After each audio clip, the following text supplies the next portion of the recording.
평안하세요. 오늘도 주님께서 우리에게 허락하신 참 좋은 한날입니다. 우리 말씀을 펴고 내 말씀으로 받는 이 시간이 주님이 우리에게 힘을 더하시고 평안을 더하시고 소망을 새롭게 하시는 귀한 시간 되기를 바랍니다. 기도하며 시작합니다.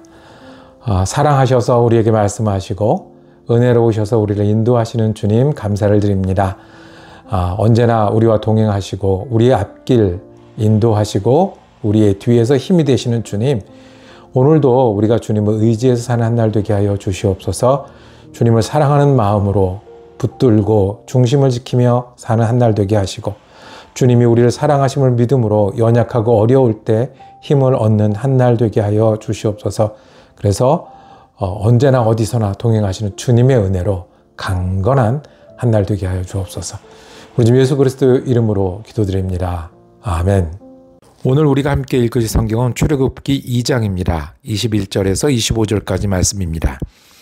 모세가 그와 동거하기를 기뻐하며 그가 그의 딸 십보라를 모세에게 주었더니 그가 아들을 낳음에 모세가 그의 이름을 게르솜이라 하여 이르되 내가 타국에서 나그네가 되었음이라 하였더라. 여러 해 후에 애굽 왕은 죽었고 이스라엘 자손은 고된 노동으로 말미암아 탄식하며 부르짖으니 그 도된 노동으로 말미암아 부르짖는 소리가 하나님께 상달된지라. 하나님이 그들의 고통 소리를 들으시고 하나님이 아브라함과 이삭과 야곱에게 세운 그의 언약을 기억하사 하나님이 이스라엘 자손을 돌보셨고 하나님이 그들을 기억하셨더라. 아멘. 오늘 함께 읽은 말씀을 중심으로 400년 전의 약속이라고 제목 정하고 은혜 나누기를 원합니다. 오늘 읽은 말씀 중에 출애굽기에서 하나님과 이스라엘 백성이 이제 제대로 된 출애굽의 역사를 시작하는 그 장면이 나오는데, 그 시작은 부르짖음에서 시작되었습니다. 23절에 보면 부르짖는 소리가 상달되었다라고 했습니다. 그리고 부르짖는 소리를 들으신 하나님은 24절에 보면 그 언약을 기억하사, 그 언약 때문에 그 이스라엘 백성에게 응답하시기 시작하셨다고 말씀을 합니다. 이스라엘 백성은 어려운 가운데 있었습니다. 이 좋을 때에도 있었지만 남의 나라에 살다 보니 억압받았습니다. 강제 노역에 동원되었습니다. 박해했다고 했습니다. 그리고 남자아이들을 낳으면 죽여야 되는 그런 비극을 맞이했습니다.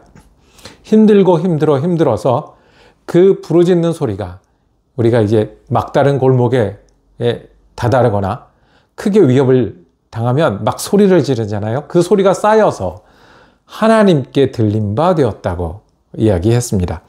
오늘 읽은 말씀 바로 앞에 보면 모세 이야기가 나오는데요. 모세도 부르짖을 수밖에 없는 입장이었습니다. 모세의 부르짖음은 나그네였습니다. 구사일생으로 죽음에서 살아난 아기 모세는 나중에 또 쫓기는 신세가 되었고요. 도망해서 광야로 가야 했습니다. 광야에서 나그네처럼 살았습니다. 거기서 가족을 이루고 정착하여 살았는데 그 아들 이름이 게르솜입니다. 내가 나이가 이렇게 먹도록 외국에서 외국인 노동자로 남을 위해서 일하는 사람으로 살고 있구나. 탄식하는 그 이름이 오죽하면 자기 아들의 이름이 되었겠습니까? 그 부르짖음을 하나님께서 들으셨다고 했습니다. 하나님이 왜 이 부르짖음을 들으셨냐 하면, 세상에 많은 부르짖음이 있고 고통당하고 힘든 사람들이 많이 있는데 이 부르짖음에 특히 귀를 기울이신 이유를 성경은 약속 때문이었다고 말씀을 합니다. 무슨 약속이요? 오늘 읽은 말씀에 아브라함과 이삭과 야곱에게 하신 약속. 430년 전에 아브라함을 부르셨습니다. 창세기 12장에 보면 갑자기 아브라함 이름이 나타나고요. 너는 떠나라. 가서 내가 정해진 땅에 가서 살면 내가 너를 축복해서 복의 근원이 되게 하겠다고 말씀하셨습니다. 그 약속이요. 430년 전에 있었던 그 약속 때문에 하나님은 그 아브라함의 자손들의 목소리를 들으시는 겁니다. 아브라함이 아들이 없어서 다른 방법을 찾았습니다. 종을 통해서 상속자를 만들거나 이스마엘이라는 서자를 통해서 상속자를 만들 때, 아니다, 내가 너희에게 자손을 약속하고 번성하게 하리라는 약속을 해 주셨습니다. 약속의 표지로 할례도 주셔서 모든 사람이 아브라함에서 난 사람들은 할례를 받게 하셨습니다. 이것이 하나님과 약속이다. 이 창세기 22장에는 이 이삭을 하나님께 제물로 바치려는 장면이 나옵니다. 근데 하나님 또 약속하셨습니다. 네가 나를 이렇게까지 아들을 아끼지 않을 정도까지 나를 사랑하니 내가 너로 약속하마 또 약속하마 번성하고 이 귀한 민족의 조상이 되게 할 것이다. 그 약속을 하나님은 기억하고 있었습니다. 이스라엘 백성이 기억했을까요?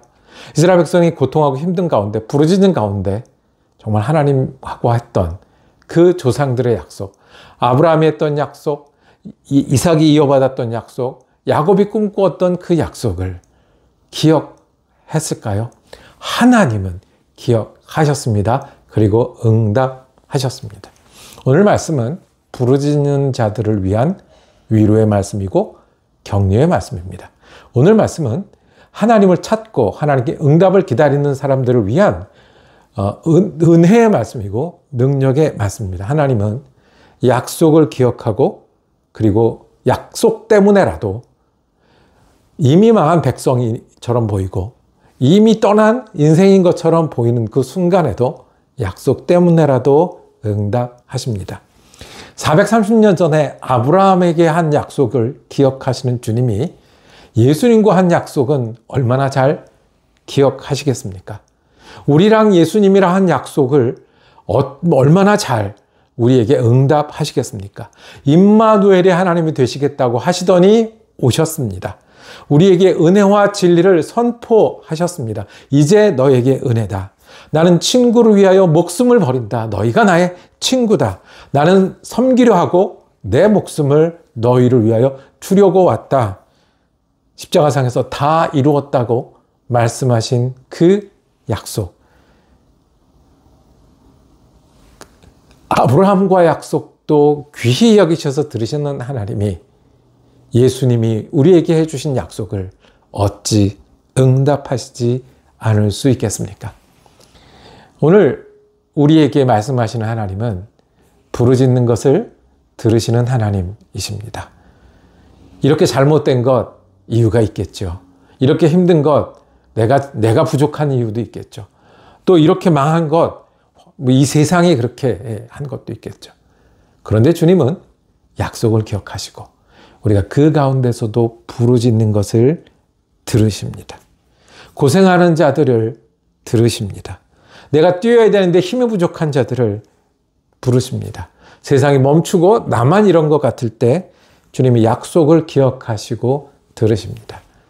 430년 전의 약속을 기억하여 이스라엘 백성을 구원하신 하나님은 우리와 예수님 사이의 약속을 기억하시고 들으실 것입니다. 그러니 우리가 지난날에 주님 앞에 드렸던 그 기도가 오늘 주님과 우리 사이에 길이 되고 힘이 됩니다. 오늘 주님께 나눠드리는 마음이 헛되지 않고 주님이 기억하셔서 응답하시는 주님과 우리 사이에 귀한 약속이 됩니다. 오늘 말씀은 부르짖는 자들을 위한 말씀이고 나그네처럼 주님을 향하는 사람들에 위한 말씀입니다. 주님은 부르짖는 자들에게 응답하십니다. 우리에게 은혜를 약속하신 주님, 사랑과 구원을 약속하신 주님이 우리에게 응답하십니다.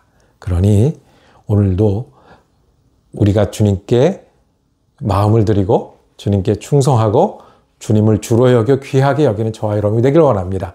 흔들리기도 할 거고요. 제자리 돌아가기도 할 거고요. 답답하기도 할 거고요. 마음처럼 안 될 겁니다. 그래도 우리를 들으시는 지금도 그 약속을 지키시고 이행하시는 주님을 의지하는 믿음이 저와 여러분의 믿음이 되기를 축복합니다. 기도하겠습니다. 주님, 우리가 아픈 가운데 주님을 찾습니다. 힘든 가운데 주님을 찾습니다. 마음이 흔들리고 곤고한 가운데 주님을 찾습니다. 예수님을 통해서 우리에게 약속하신 주님, 예수님의 약속을 기억하시고 지금도 일하시는 주님이 오늘 우리 주님이 되어 주시옵소서. 우리의 마음을 들어주시고 우리의 일 가운데 역사하여 주시고 우리 하나님이 되어주시는 귀한 믿음의 시간 되게 하여 주시옵소서. 주님을 의지함이 오늘 우리가 다시 힘을 낼 이유와 능력이 되게 하여 주옵소서.